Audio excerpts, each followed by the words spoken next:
Bonjour à tous. Donc, on se retrouve pour une nouvelle vidéo. Une vidéo en fait qui sera la première d'une longue série.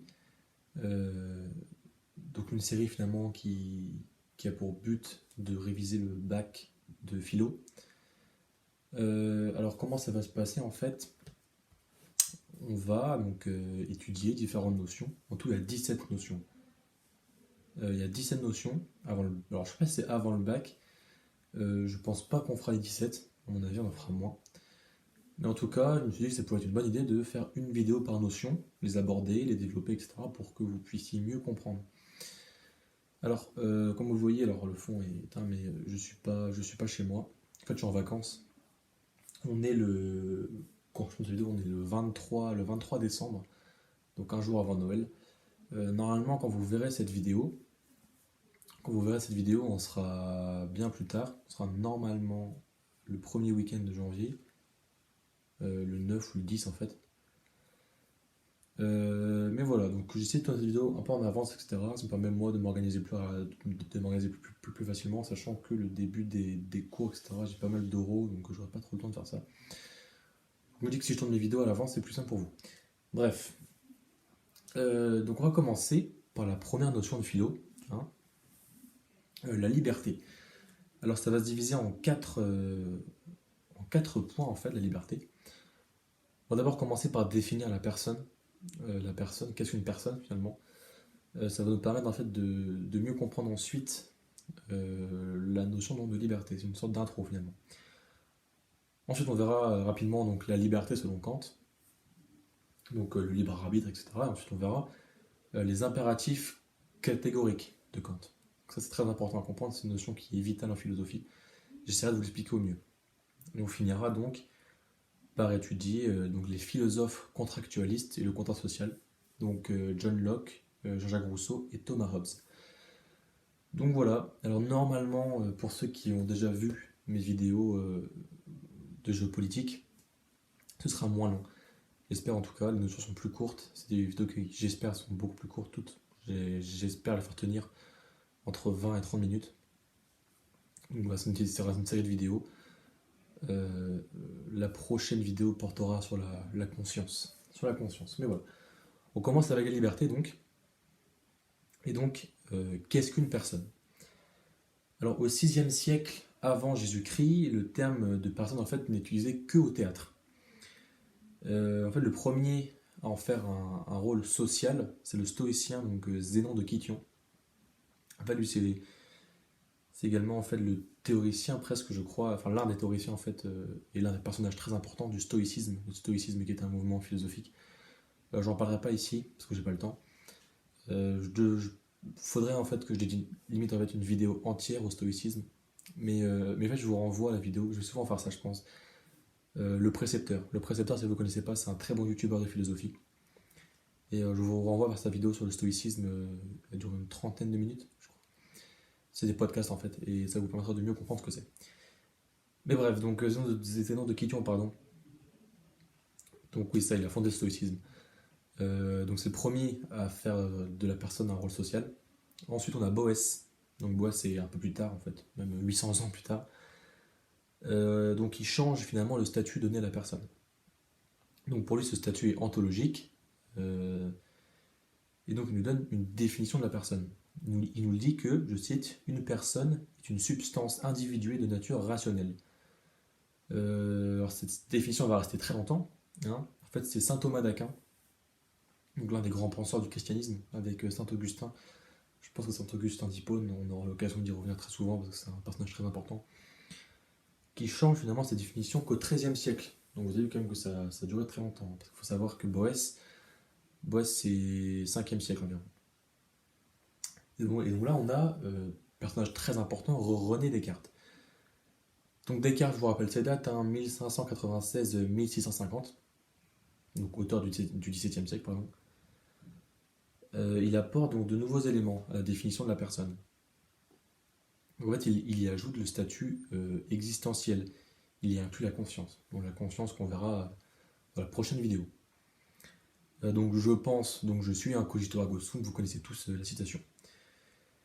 Mais celui donc, qui vient apporter la définition que nous connaissons tous, donc c'est Emmanuel Kant. Emmanuel Kant qui est le penseur principal de cette vidéo, en fait c'est celui qu'on va plus étudier.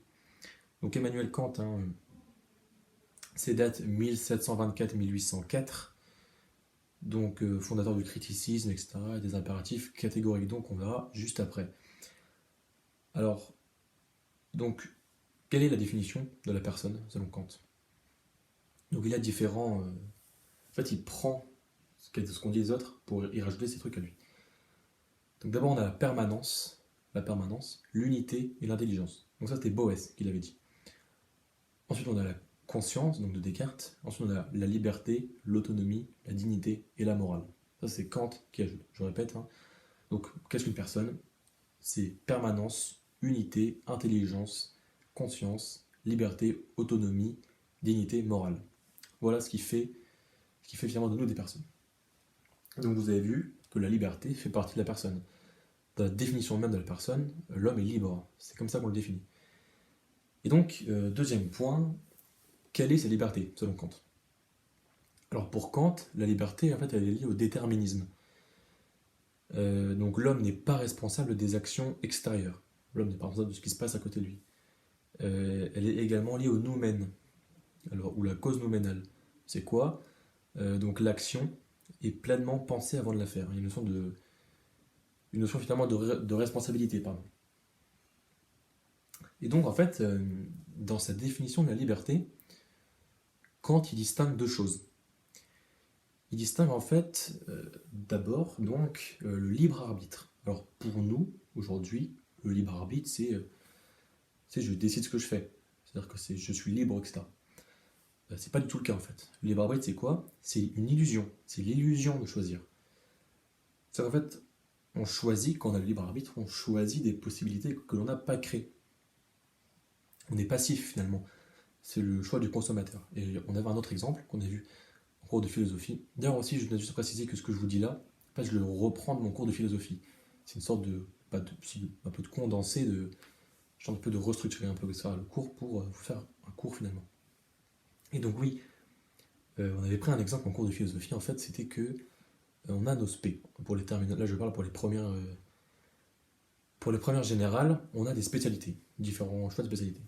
Et on a l'impression, l'illusion qu'on a le choix. Alors que finalement, ces choix, on nous les a imposés. Je veux dire, les spécialités qu'on nous propose, on n'a pas créé. Là, on va y revenir donc à la deuxième notion finalement que distingue Kant. Je ne sais pas si je suis clair, mais je pense que vous allez comprendre. La volonté libre. Alors en fait, la volonté libre, si on était vraiment dans une volonté libre, donc la volonté libre, je rappelle, c'est la véritable liberté, c'est quand nous sommes le créateur de nos choix.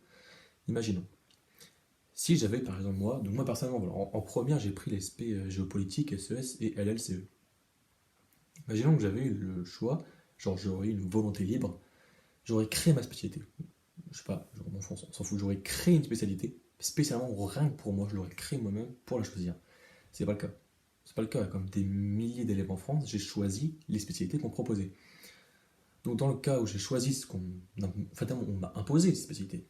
Donc ça, c'est le libre arbitre, l'illusion de choisir finalement. Être vraiment libre, c'est que j'aurais dû créer ma spé. Voilà. C'est un exemple, je pense, qui est assez clair pour mieux comprendre ce qu'est cette distinction finalement. Et donc, ce libre arbitre, finalement, on peut utiliser le mot hétéronomie. Donc l'hétéronomie, je vous le définis, c'est l'obéissance à la loi de l'autre. L'autre nous impose ce que nous choisissons. Qui se différencie donc de la volonté libre, l'autonomie. Donc l'autonomie, que vous connaissez, hein, c'est l'obéissance à la loi que je me donne. C'est moi qui me crée mes propres lois, et non l'autre. Donc voilà pour la liberté selon Kant. Et donc là, on va partir de Kant pour parler de quelque chose de très important qu'il a théorisé, les impératifs catégoriques.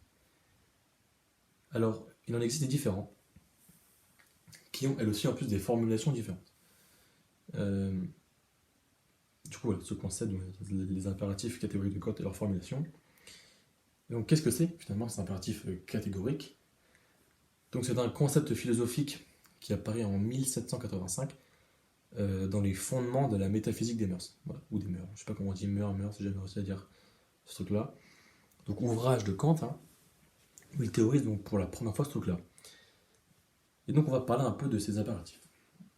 Alors, le premier impératif, je vais essayer de vous les expliquer, hein. Euh, En fait, c'est encore une fois des fiches de mon drive, hein. Encore une fois, cette fois, c'est pas la géopolitique, c'est la philosophie, mais en gros, dans mes drives, je fais des fiches de révision, etc. Je m'aide de ça pour faire ces vidéos YouTube. Et donc, je vais vous lire. Donc là, on a trois impératifs. Il y en a plus, hein. Mais le prof en a retenu trois et je vous les transmets. Donc, ce premier impératif, agis comme si la maxime de ton action devait être érigée par ta volonté en loi universelle de la nature. Qu'est-ce que ça veut dire? Donc, c'est le principe de cohérence universelle de l'action morale. C'est-à-dire qu'en gros, il faut que quand je fais une action, quand je fais quelque chose, il faut que je me dise, est-ce que je voudrais que le monde entier, que l'univers fasse comme moi? Est-ce que je voudrais que mon action devienne universelle? Est-ce que je veux que les autres s'inspirent de moi finalement? Est-ce que l'action que je fais, là j'improvise, hein. En fait, je tente d'expliquer avec mes mots, c'est compliqué mais j'essaye. C'est-à-dire qu'en gros, quand je fais une action, donc par définition qui peut être morale, est-ce que je voudrais que le monde entier la fasse aussi? Donc si je ne veux pas, c'est qu'elle n'est pas bonne cette action. Là, imaginons, je vais aider une grand-mère, est-ce qu'elle est morale? Si le monde entier, si je me dis que le monde entier peut aider une grand-mère, enfin, je veux dire, si je veux que le monde entier fasse comme moi, c'est que oui, probablement. Je ne sais pas si vous comprenez.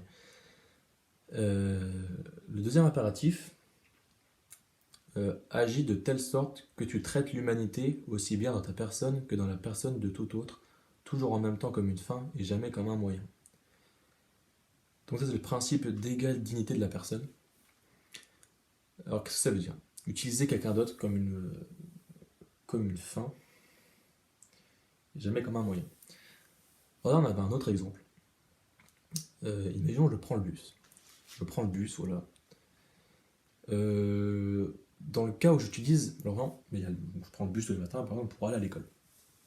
Donc il y a un chauffeur dans ce bus, forcément. Ce chauffeur de bus, si je me sers de lui comme un moyen, donc une mauvaise chose par contre, hein, le moyen c'est une mauvaise chose. Si je me sers de ce chauffeur de bus comme un moyen, ça veut dire qu'en gros, je rentre dans le bus, je lui dis pas bonjour. En fait, je le considère pas comme un homme, je le considère comme un chauffeur de bus. Je me considère comme sa profession. Enfin, je le considère comme ça. Donc en gros, je le rabaisse à son rôle professionnel finalement. Donc là, je me sers de lui pour mon intérêt. Il me conduit. Voilà.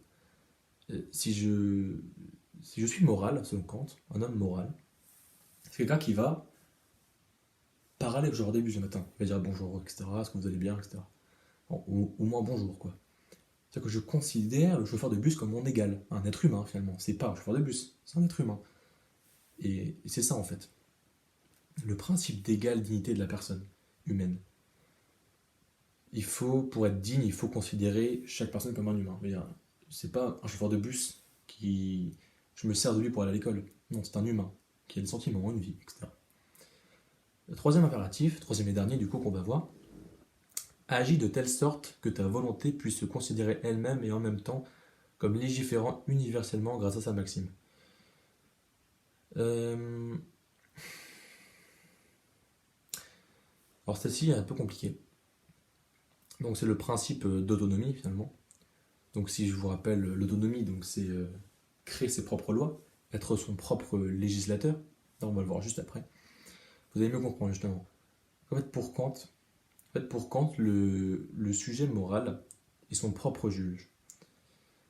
C'est-à-dire qu'on ne se ment pas, on s'observe, on veut se connaître. On est également donc on est son propre juge, on est également son propre gouvernement, on ressent des remords, etc. Et on est aussi son propre législateur. Donc législateur, la législation finalement, c'est les lois. Euh, c'est les lois, et donc on crée nos lois. On crée nos propres lois, ce n'est pas autrui, ce n'est pas l'autre, c'est pas mon voisin qui m'impose ce que je dois faire, c'est moi-même qui m'impose finalement ce que je dois faire. Donc finalement, est-ce que l'éducation nationale, qui nous impose des spécialités, est-ce que finalement il ne remet pas en question notre autonomie? On peut poser cette question.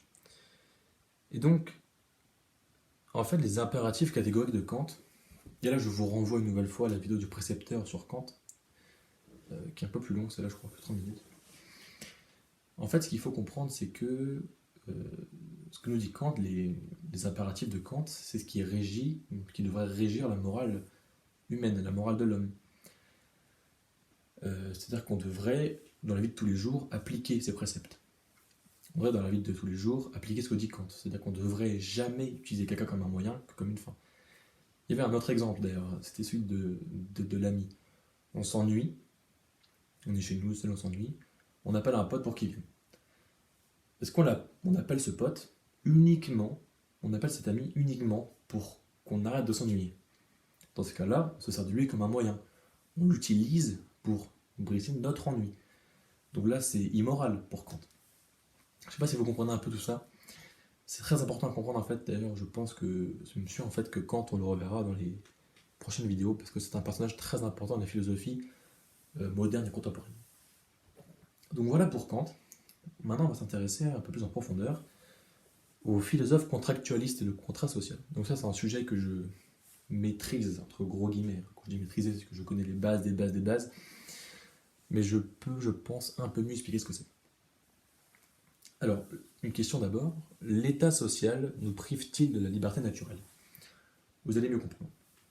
Alors, du coup, qu'est-ce que le contrat social? Parce que du coup, c'est de ça qu'on parle. Donc, c'est une théorie qui cherche à déterminer les fondements d'une société civile idéale qui se serait formée suite à un hypothétique contrat passé entre individus consentants. Alors, juste rapidement, en gros, c'est qu'il y avait donc l'état de nature. État de nature, donc l'homme à l'état sauvage, quoi. Il y aurait un contrat passé entre ces hommes pour pouvoir créer une société. Une société qui est par définition sociale. D'où le terme contrat social. Bref, on a trois philosophes donc qui ont parlé de ça. Le premier, donc, un philosophe suisse, Rousseau. Rousseau n'est pas français, si jamais. Il est suisse, même si bon, il a vécu et écrit beaucoup en France, mais il est né en Suisse. Donc en gros, chacun de ces auteurs a une vision différente de l'état de nature. C'est-à-dire que chacun de ces auteurs a une vision différente de l'homme à son état naturel. Et donc chacun de ces auteurs a une vision différente du contrat qui s'est créé. Et donc pour Rousseau, l'homme naît bon. Il est bon, l'homme. Mais il est néanmoins borné à ses pulsions, ses instincts, ses appétits. L'homme n'est pas mauvais. Pour Rousseau, l'homme naît bon. Très, très important à saisir. Alors moi, personnellement, je suis pas d'accord avec ça. Mais bref. Mon avis, on s'en branle. Pour Rousseau, l'homme est bon. Malgré ça, il a quand même des pulsions.